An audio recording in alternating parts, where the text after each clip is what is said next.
Welcome back today, guys. Hopefully this is going to be a decent recording. I'm using my laptop since this is my 1 week review on the DJI Osmo Pocket. So, after having it for about a week now, I have had a few issues with it that I'm not sure whether it was, I know it was user error probably for at least one of them, but the others were just glitches of the system. I think maybe it was with the new firmware update that I installed halfway through the week. And it could have been that, or it could have just been anything else. Included in this firmware update, though, was when you power it off. Here, let me turn it on, I can show you. So now it's on. When you power it off, it goes into the position to go directly into the case. So that was a very nice feature for them to add, which I'm really happy with this. It's been a good camera, as you've seen in all my videos since I got it. I have had much better quality, whether it's from shakiness and just general how good the camera looks. Like, the quality of the image is so much better with the 1/2 inch sensor here than it is on my phone. That being said, though, the phone still is very useful. And the fact that you can attach it to the phone makes it even better, because I use that to take some really gorgeous photos and control the gimbal, and I've gotten some really cool little shots with that. But either way, so I do this from my desk usually, but I'm traveling a little bit, so let me turn it on and we can start going over it. Now, I appreciate with the firmware update, as I was saying, the way it closes now, it goes directly into the case, and they also add 25 and 50 frame rates. It's for the 1080 and 4K, which is the only options. So now you have 25, 30, 50, and 60. What's really nice is there's actually, when you're using the app, it will allow you to really add a zebra, as I call it, and as my friends call it, which highlights anything that's overexposed and makes it all stripy like a zebra. But I really appreciate having that as a feature. It's kind of neat for taking videos and photography and all that. Let's see, what else it's just, I've been having so much fun with it, really. Yeah. And the face track works relatively well. I've only had issues with face track a few times, which has usually been when I'm trying to share the image with another person, and the lens isn't wide angle enough to really show multiple people if it's got face track on, because it will really default to that face. Like, the face track, when it works really well. That being said, though, there's been times when it won't recognize my face. For example, if you have a ski mask and helmet and goggles on, it will not immediately recognize your face. So my answer to that is just to flip the camera and then flip it back, and it seemed to recognize my face faster. So I think it may be a little bit of learning to the software of some sort, but it also could have just been that it was too close to my face when I flipped it around originally. And with all the gear, it did not recognize it as a head. Yeah, there's been times when face track is if I reach the gimbal limit, it does not re-go when the gimbal is back and able to. So, for example, when I was skiing, went off a jump, had it in my hand doing face track, and I landed fine, no issues, but the gimbal got to the point where it couldn't face track me anymore, and then just stayed there looking really weirdly up into the sky. I'm not sure why it did that. I would have assumed it would just stop and go down into a standard, looking straight at whatever is being pointed at mode. That would be a really nice feature for it to have. Yeah, otherwise, I've had a couple of other issues with it. Probably the most major one, and I'll hold off on for a second, because I am still learning to use this. So when I was doing time-lapse modes, I think I just deleted it by accident somehow. But there happened an instance where time-lapse did delete, and I think it was just me being stupid, and I put it on my computer dragged over all the files, deleted it, and the time lapse wasn't there. That being said,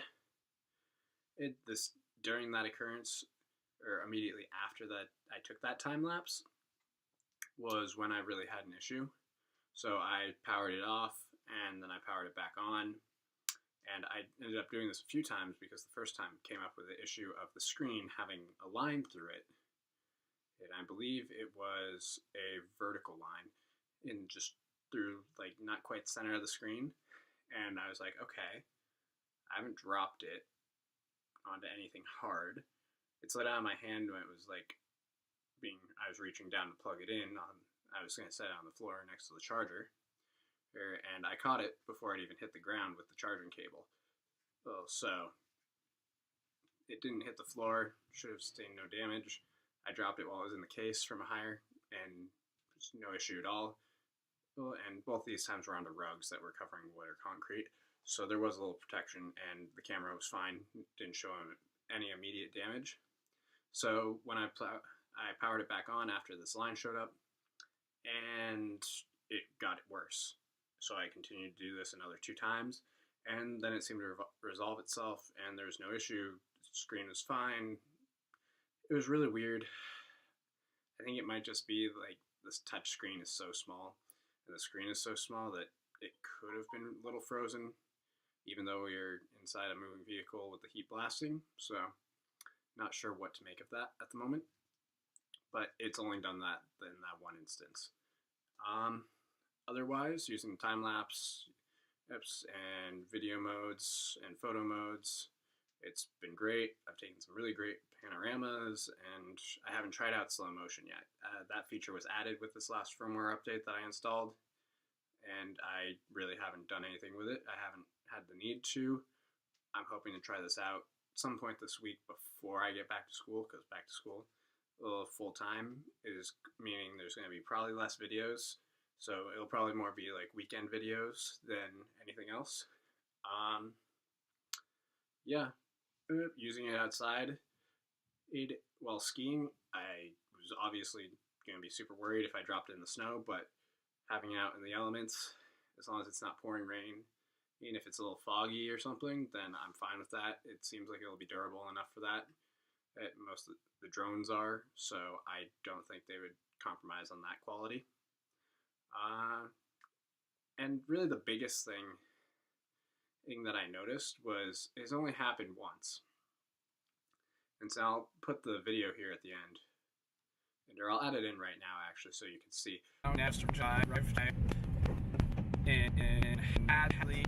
But the camera had a microphone issue where it was clicking really badly, so therefore it didn't record audio.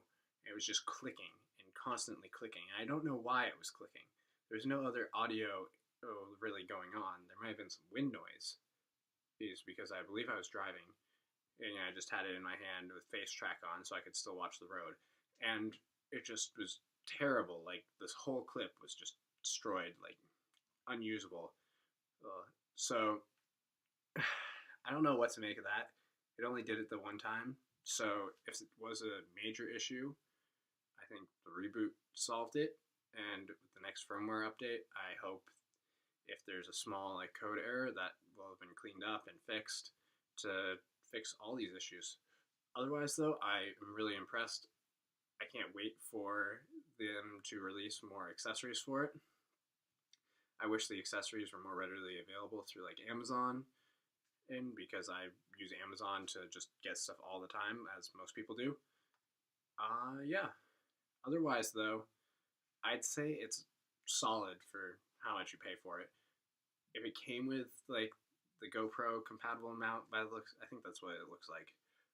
But if it came with that, that would be nice. There are some on Amazon that you can pick up for $10, as well as screen protectors. And there's a few lenses out now. That I've debated whether to get. They just go on with a magnet. So right now I'm happy with the quality of this though. So if I do end up getting those, they're going to be a little bit more of an investment. I'll probably end up just getting the GoPro mount and then the dive housing, and using this during diving class this semester. So that's really all I have to say about this.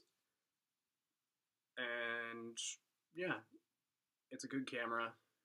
I think for amateur filmmaking, very good. I keep this in my pocket when I'm walking around, and I've found myself doing that. Usually in the pocket right next to my pocket knife.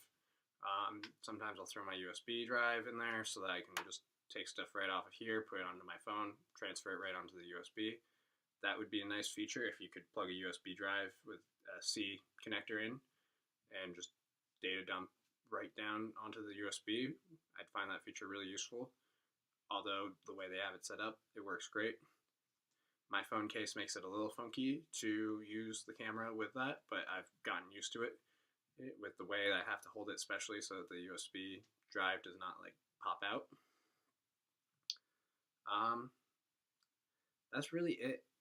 I'm impressed with the camera. I can't wait to get some more footage with it, especially some more like sports stuff and see really how it goes.